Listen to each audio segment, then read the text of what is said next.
Hey everybody, I'm Anna McEwen.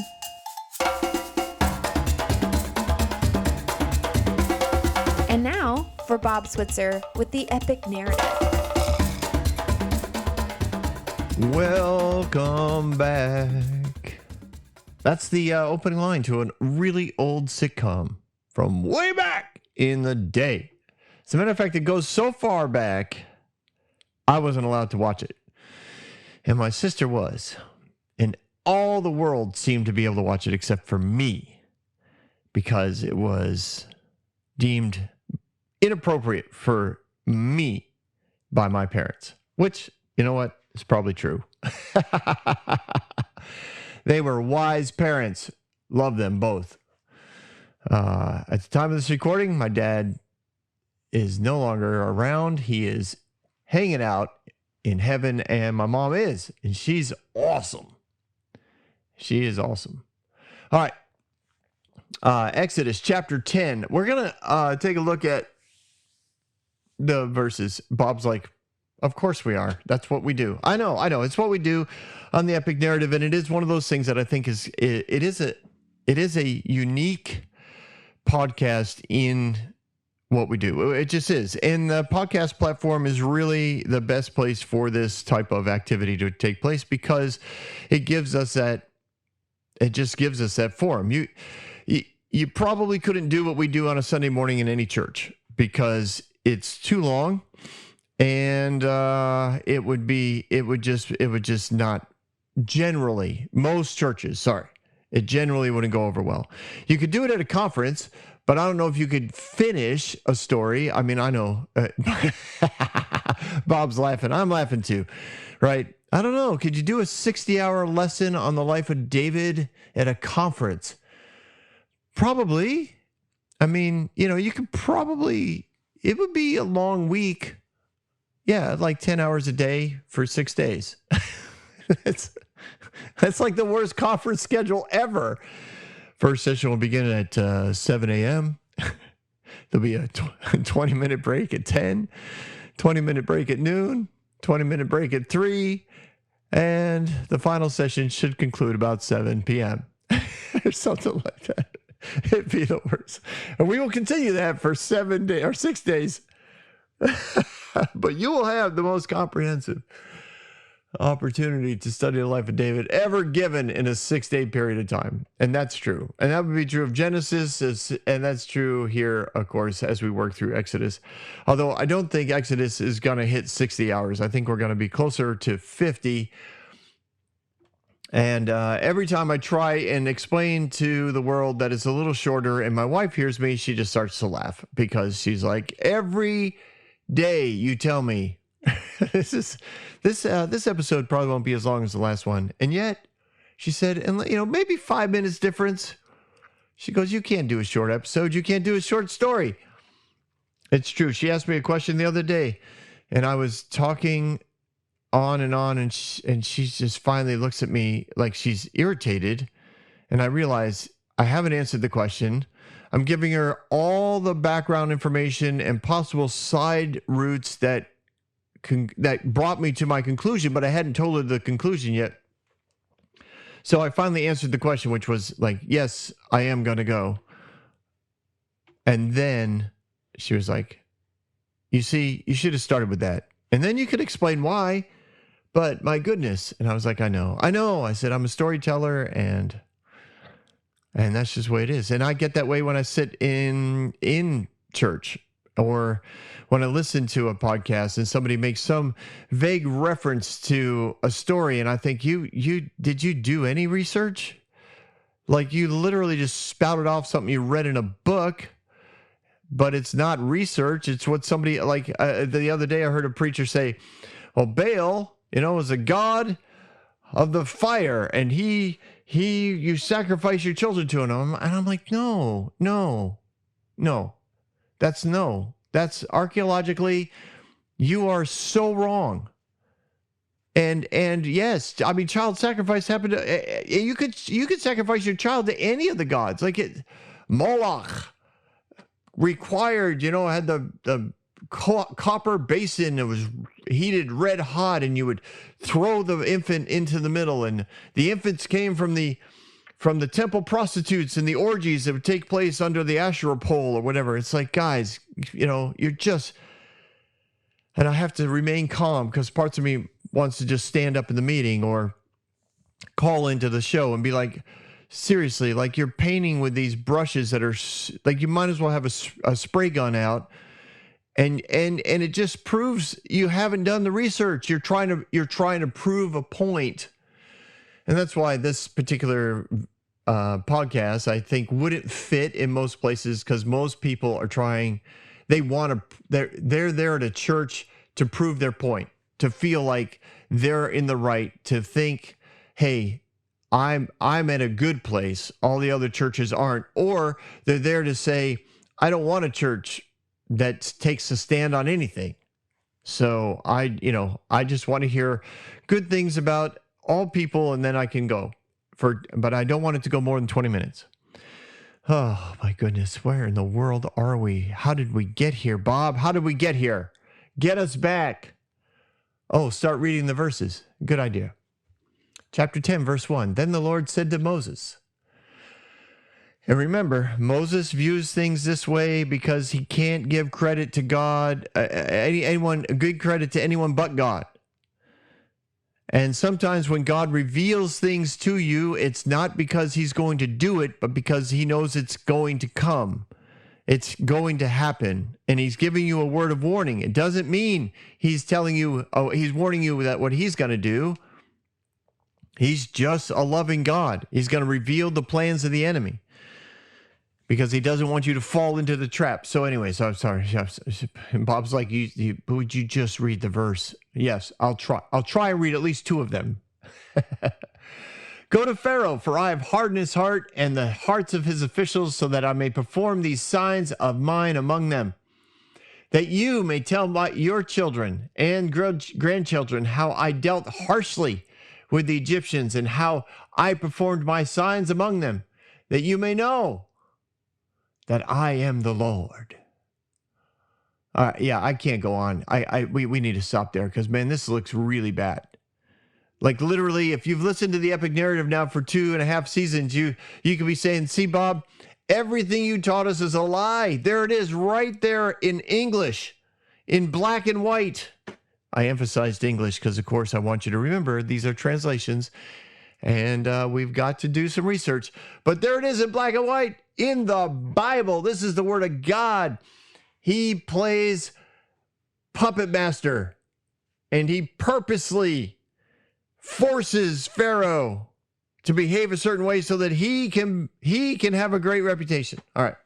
Because that's what it looks like, right? It looks like literally God created Pharaoh just to crush him, so God could look good for generations to come. Your children and your grandchildren and their children's children. For generations, I will be known as an awesome God, because I played puppet master with Pharaoh, and of course made all the men, women, and children of Egypt pay for his hardened heart, because he's responsible for them, because he's the Pharaoh. But I tricked him. I'm a good trickster. I mean, not that I'm a righteous, holy God that can't be messed with, because I will crush you like a grape. Let's review that story one more time, shall we? Let's tell the grandchildren one more time about how awesome I am as a God, that I am not to be toyed with, because I toy with people. You don't toy with me. I toy with you. I mean, by any standard, this looks like a very abusive relationship. I mean, I work with people at my current job. At the time of this recording, I'm working part-time at a liquor store down the street. And, I work with people who are in terrible relationships. And I try to, in my own, as gentle as I can way, try to point that out to them. But this is the kind of stuff that they deal with. And they manipulate right back. This is exactly what it looks like. This looks bad. Yet, tradition. That's just in case you don't know what in the world that is, that's a quick couple bars from the Broadway show, and pretty fun little movie if you can find it, called Fiddler on the Roof. Anyways, tradition says God can do what he wants. Look at the results. So basically, so many Christians espouse to situational ethics when it comes to God. God can do what he wants because he gets the right results. God can toy with Pharaoh. He can harden Pharaoh's heart because look at the results. He's got the best the best intentions for mankind, and if he doesn't force Pharaoh to harden his heart so that God can come through and do great things, then the world won't be saved because Jesus won't come from the land of Egypt, or the land of Israel will never develop, and the town of Bethlehem will. I mean, the whole plan of God hinges on him toying with Pharaoh's heart. Well, that is one way to look at it, right? And some would say, well, Pharaoh deserves it because he was mean and he doesn't love God. He loves other gods. He thinks he's the sun god, or at least the earthly representation of the sun god. Or he thinks he thinks these other gods will save him. Well, that's evil, and he deserves to die. So it's okay. Everything's good. It's all good. Yeah. Well, you see, I agree that when you read these verses, it could look that way in English. It really could. And I literally know people who preach that it was all good. And they have really, honestly, very convincing, passionate views. And if you disagree with them, it almost sounds like you don't think God is all powerful. You don't think God is holy. You don't think God is righteous. You don't think God is the only one that can judge. That's another phrase, right? Well, God's the only one that can judge. And if he's judging all these people to death, then that's coming from the only one that can judge all people to death. So really, this is not a problem. It's only a problem if you don't love God. And well, we all know what happens when you don't love God. He messes with your heart, and he puts you in a position where he can kill you because he loves you, and he's all loving, and he's judge and righteous and holy. And that's what he did to Pharaoh and all the innocent people of Egypt. So we have precedent is set. This, as you know, for me, is just an absolutely horrible view of who God is. And I believe with all my heart that Jesus shows us that he isn't that way. And I just read a theological paper today in which the only way that they could justify God's behavior in the Old Testament was Jesus's behavior in the temple. And as you know, season 1 bonus episode, it came out on a Thursday. I don't know the episode number, but it's, Jesus in the temple. And I just give you that opportunity to look at that story with new eyes, because there's nothing in those verses. There's no word used in the language of those verses that require Jesus to be angry. The only way Jesus gets angry is if a translator wants him to be, and they make it that way. But I don't think he had to be, and given the rest of his life that we know of, there's no indication that he ever got angry before this. So why would you suddenly have Jesus like whipping men, women, and children, flipping tables, stealing from money changers, literally just throwing their money to the poor on the street, saying, give it all away. Like that, really, that's the heart of God. And yes. And they say, yes, look at the Old Testament. See, God takes the money of the money changers and he throws it to the poor. It's wrought with problems. So let's start here with the word harden. Verse 1, go to Pharaoh, for I have hardened his heart.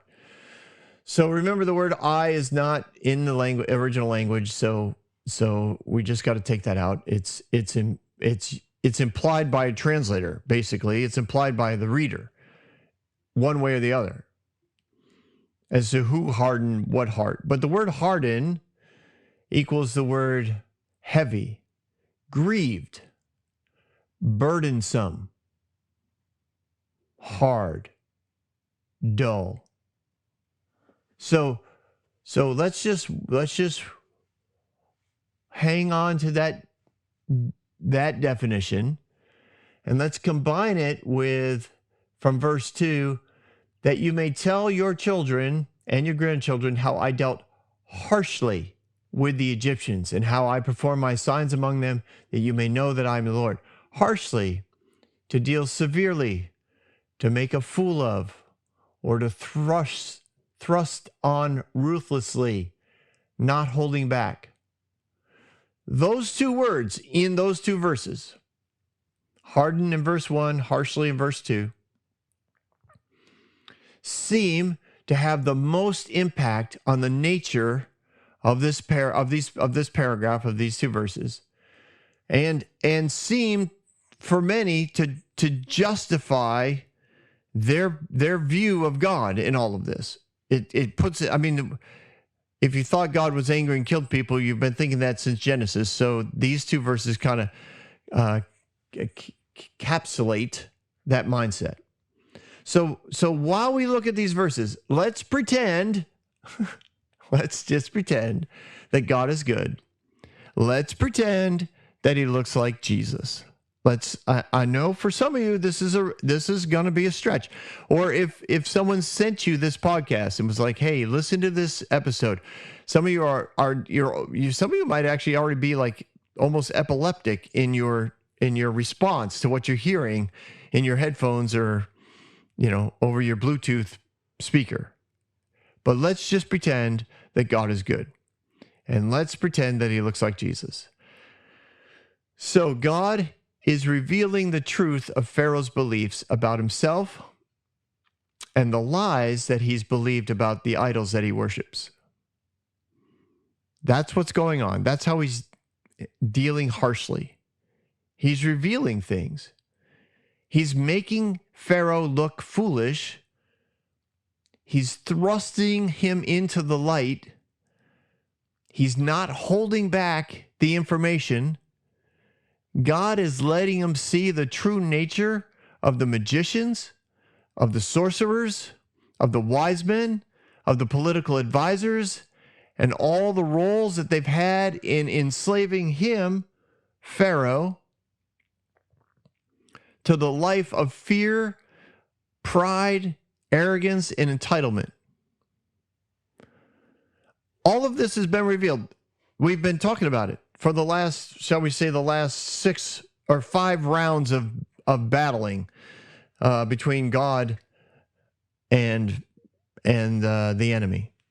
Because really, this has been God exposing the enemy. This is God showing the Egyptians the true nature of what they were worshiping, that the nature of their lesser gods, of the idols that they worship, was not to bring life and protection, but to bring death and destruction. And that's exactly what God is allowing to happen.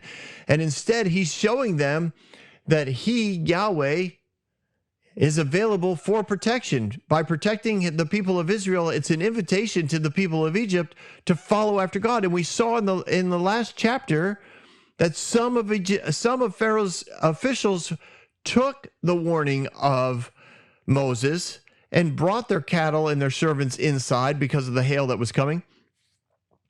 Literally, they understand what's going on. They see that when Moses comes in, he brings a warning as to what's going to come so that they can avoid it.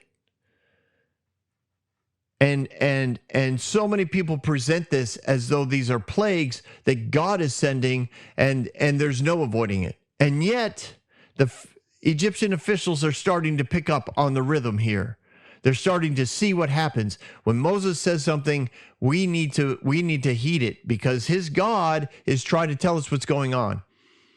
His God is revealing the plans of our gods, which means his God sees our gods. There's no secrets from, that there's no secrets. Our idols, our gods cannot keep secrets from Moses' God. We should be paying attention. But not all of the officials are like this, right? But I believe that Pharaoh is beginning to see all of this. So yes, his heart is heavy. His heart is grieved. His heart is burdened by this information. This exposure has been thrust on him, right? We talked about that. No holding back. This information has been thrust on him, and it has been ruthless in the way that it has made him look like a fool, or maybe even just feel like a fool. And one of the things that very prideful people really, really react badly to is being made a fool. Man, you want to see somebody not respond well. You watch any arrogant person be made a fool of, especially publicly. And I started chuckling because I started to think through examples in my head, and a sports world comes to mind. You look at two players, right, who are clearly gifted, talented, and arrogant, and one of them just way outplays the other. And then they want to hug it out afterwards, and usually it turns into a fight. Usually the arrogant, both, the two prideful ones, like the one who wins, the one who's done the best, is thinking, this is awesome. I knew I was awesome. I'm sure this other guy or girl just wants to be friends. And the other person's thinking, I want to kill you because I'm awesome. And I don't know what just happened, but it'll never happen again. Don't you come near me. Don't talk to me. Don't get in my face. It happens all the time. I've seen it happen with coaches after a basketball game where they won't shake hands, or after a football game. There was one this past season, again at the time of this recording, this past season where one coach clearly belittled the other team. We'll just put it that way. They clearly had the game won, but they did an onside kick and recovered it and ran it in for another touchdown and just thought it was really funny. And he goes across and he wants to give this other coach a hug. And the other coach pushed him away, just literally, like he shook his hand and then just pushed him away. When the victorious coach came in to give him a hug, like, haha, wasn't that funny? Come on, bro. And it was a big deal. Everybody's like, whoa, did you see that? Because prideful people do not like being exposed as possibly being foolish. There are some people who live with that mantra, I will not be made a fool of. Their lives are rough because they are almost paralyzed when it comes to decision making. They can't make a decision until the last possible second because they don't want to make the wrong one. It's hard on them. It's a conscious effort to break that pattern. And Pharaoh, I think, is being exposed. That's what I see in these verses. Pharaoh's heart has become heavy and grieved and burdened by the ideas by the lies that he's been believing and by the manipulation of those who have been around him. And the longer that this battle between he and God goes, the more that stuff is exposed and the more foolish he looks, which I think keys into why he keeps changing his mind, is because every time he releases the Israelites to go into the wilderness to worship God, he realizes now everybody thinks I'm a fool. And then he turns back on his word because he wants to look strong. He doesn't want to lose face. It's an incredible burden. And every time he sees the truth of what he believes and worships, he's humbled, but he feels foolish. It's one of those things. You get humbled, right? Humility invites deeper relationship with God. Foolishness invites separation from God. So when you're humbled, the enemy comes in and whispers, you're a fool. Because the enemy wants you to separate from God. The opportunity to humble himself was constantly an invitation from God to say, let's get into relationship. Reach out to me. Let my people go. Let them worship me, and let you and I work on a relationship out of humility. It's the same between conviction and what's the other C word? Conviction and condemnation. Thank you, Bob. The conviction comes from God because conviction is invitation to deeper relationship. It says, hey, here, my love has exposed something so that you can get rid of it so that we can be in deeper relationship. And all you have to do to get rid of it is tell me about it. Invite me to throw it out. I'll throw it out and I will fill it with truth, and you and I can be closer. Condemnation then comes from the enemy that says, you're an idiot. God doesn't like you. See what he did? He exposed you, and now you're humiliated and foolish. And God's like, no. I revealed something to invite you closer to me. And that becomes the battle in our heart and our minds. And I know that those are two different places because it's a battle emotionally and it's a battle intellectually because we have to fight our beliefs, and the way our beliefs determine our emotions. It's not an easy thing. What Pharaoh's going through is not easy. And that's what I think the word hardened ties into, because of the full definition of hardened speaks to all the depth of what he's going through. So he goes back and forth from his old paradigm of lies to the invitation of God, back to the paradigm of lies, back to the invitation of God. And the more he does this, the more severely it becomes. And the deeper the lies go, the more intense of the reaction of the enemy to bring a more intimidating plague, so that Pharaoh will be crushed and people will die. That's the goal of the enemy. I'm going to keep upping the ante until you refuse to give in to God. You really think the enemy's like thinking, I'm really sorry. I have to keep making things worse. I feel really bad about this. No, he relishes the invitation to make things worse. He can't wait for you to die. He's not happy till you're dead. Back and forth he goes. This is an incredibly heavy burden. So Pharaoh keeps descending deeper and deeper into dullness and hardness because he keeps refusing that invitation, and the enemy keeps wanting to intimidate him even more so that he will never consider the invitation. But Pharaoh keeps finding the strength to at least entertain the invitation of God. So as much as many people want to make him into this incredible villain who's constantly toying with Moses and the people of Israel's heart, I think so much of this is also his internal desire to finally give in to somebody who is greater than him, to realize that I don't have to be the beginning and the end of all things. There's actually someone greater than me. And it would be really nice to have someone else to share this burden with, or give it to him completely.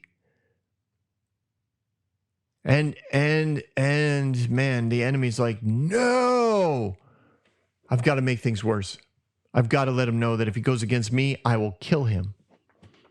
Like that's the pattern I'm seeing. I'm seeing the pattern of the enemy in the plague, and I'm seeing the heart of God in the revealing of the enemy. And unfortunately, so many people don't see the enemy in this at all. What they see is God, and they believe the loving God is beating the snot out of Pharaoh and the Egyptians to prove his point, so that he can have great stories to tell to his children and his grandchildren. God is bringing light to the darkness. He loves doing this, but he's not going to do it rudely, which is why he started so gently with just a snake in the courthouse or in the throne room or the courtyard, wherever he was. These two verses, this paragraph, I think reveals the torment that Pharaoh's going through and choosing to go back and forth over and over again. God's signs are the opportunity for a nation to come to the light, love, and freedom of God. And Pharaoh is the gatekeeper for that nation. Listen, God knows. He knows how harsh it's going to get if Pharaoh continues, because he understands the pattern of the enemy, and he can see the probabilities of these decisions and every possible outcome of those decisions. And God says, I will bring my goodness to the end of every one of those decisions regardless, because I am always good. But it doesn't mean you don't have to go through what the enemy's bringing. I'm going to keep trying to warn you, to encourage you to let the people go. If you can let them go 3 days into the wilderness for worship, it will radically change the direction of your country, because it's going to allow me access to that nation. 3 days of worship literally could have started a completely different path that we would still be talking about. And you may be saying, well, then the slaves would never have been freed. You don't know that.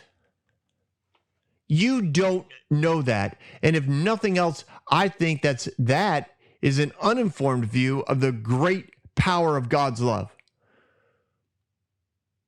I totally could see this nation going into the wilderness for 3 days, worshiping God for 3 days, watching Pharaoh, having humbled himself before an almighty God, having the humility to start a conversation with God, watching that nation come back to his country to serve in his country. And I could see Pharaoh starting to lift the regulations. I could see Pharaoh starting to want to have negotiations. I could see Pharaoh deciding, all right, we got to figure out a new way that we could live together, and ultimately saying, you guys need your own nation. Now, it might have taken another 10 years. But you and I both know Israel ends up spending 40 years in the wilderness. So you're suggesting that they would never leave, and I'm saying they probably would have got to the promised land faster. And with a reputation of love, a reputation of worship, a reputation of a God who could protect and increase the value of a nation, because they would have remembered the story of Joseph and how he increased the value of Egypt. And they would have said, you know what? We probably should have been following Yahweh the whole way. I'm just saying there's a way for it to have happened. And if I can think of it, trust me, God can. Well, okay, here we go. Bob's like, well, it's been 35 minutes. No, not 35. It's been 32, almost 33. Yes, we're going to go on to the next verses. Verse 3, so Moses and Aaron went to Pharaoh and said to him, this is what the Lord God of Hebrews says. How long will you refuse to humble yourself before me? Not how long will you let me continue to humiliate you? That's not, he said humble. Big difference. Let my people go that they may worship me. If you refuse to let them go, somebody's going to bring, okay, it says, I will bring locusts into your country tomorrow. They will cover the face of the ground so that it cannot be seen. They will devour what little you have left after the hail, including every tree that is growing in your fields. They will fill your houses and those of your officials, and all the Egyptians need something neither your parents nor your ancestors have ever seen from this day that they settled in this land until now. Then Moses turned and left Pharaoh. So this, again, I believe is a word of knowledge. It's a warning. This is a loving God reaching out to a Pharaoh who's burdened.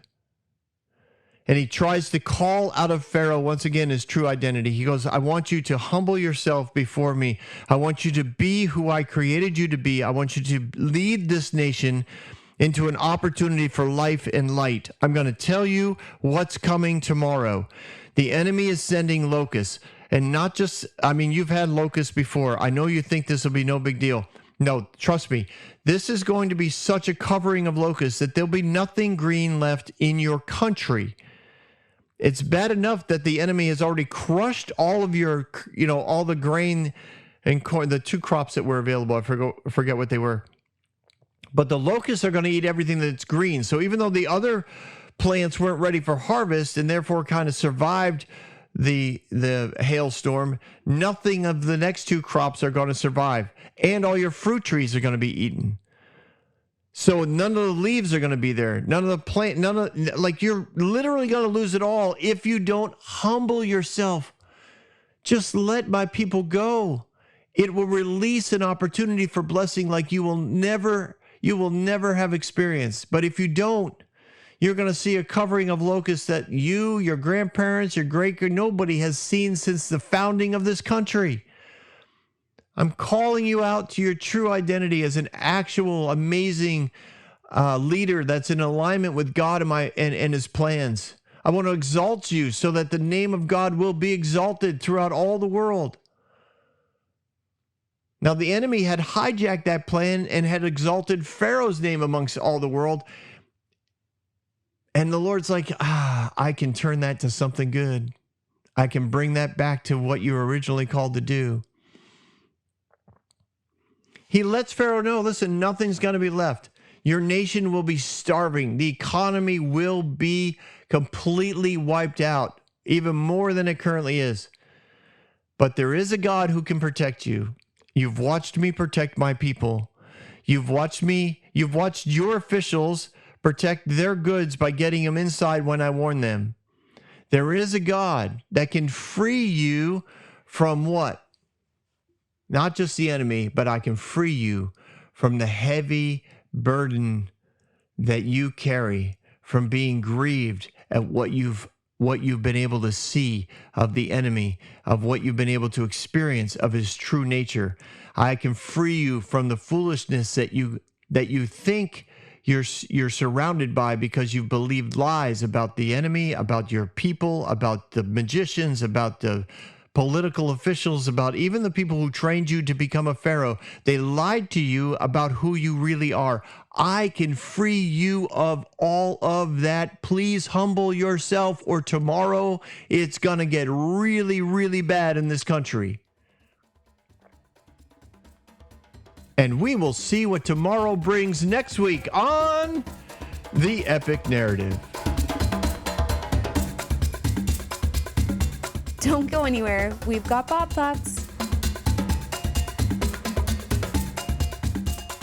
All right. The fun continues with some of Bob Thoughts. I listened to this and I was like, wait, did you guys get confused on the front end of this? I think I had way too many thoughts going on in my head, and I tried to make quick work of it because I wanted to get onto the story, and I never really, I think I just got confusing, I should say. When I talked about people not doing enough research, it's not that they don't do research. It's that they don't do enough of it for me as a storyteller. It's like somebody saying, well, David was a murderer and a rapist. And it's like, oh, come on, dude. Like you can't just leave the story there. Or people that, are like, oh, Noah was a drunk. David was a murderer. Abraham was a polygamist. They go through all the heroes of the faith and they just like highlight the bad thing that they did. And I think, no, like that's not the point of the story. And then I have to go through in my head, just stay calm, Bob, stay calm. It's okay. They're making a different point. They're not telling that story. Anyway, that's what I was just getting to. I get neurotic because I think you didn't do the character justice. And a lot of times they make it seem as though either God was complicit in the wrong that they did, or even orchestrated the wrong. As honestly, I covered this in season 1, but so many people make it sound as though God was kind of okay with David raping Bathsheba because that gave way for Solomon to be born. Like, I cringe. Those are times that I want to get up out of my seat and be like, dude, I'm sorry. I have no doubt that you love Jesus and that you're trying to make us a good point about God, but there is no way that God is good with rape. There's just I don't care what child comes out of it. Anyways, but that goes to the point that I made, hopefully I made in this in today's episode, that God is not a puppet master that literally raises up a child, in this case Pharaoh, from birth so that he can destroy the child as a man later, so that he, God, can be seen as this amazingly powerful God. There's nothing about that is loving. There's nothing about that is kind. There's nothing about that that's holy. There's nothing about that that's righteous. And the only way that we hide it, if we believe that he is a puppet master and he raises up children so that he can destroy them later, is we just say, well, his ways are not our ways, and his thoughts are not our thoughts. All I know is that he is righteous and he is holy, so I can't question it. It's like, well, then just listen to the rest of the episodes, because it's not that we question God's righteousness or holiness. We don't. But we just don't bend to the idea that he can do these things and still be righteous and holy. Anyways, I hope you're having a good time on this ride through Exodus. It's a fun season. It really is. And I still haven't started the next season, so I don't know when I will. My current lifestyle is honestly, I have to find work, and we'll just see what kind of time I have to put life together for the podcast. But yeah, God is good, ladies and gentlemen. He is good all the time, and he is good all through time. And I can't wait to talk more about how awesome he is. So let's get together again next week on The Epic Narrative.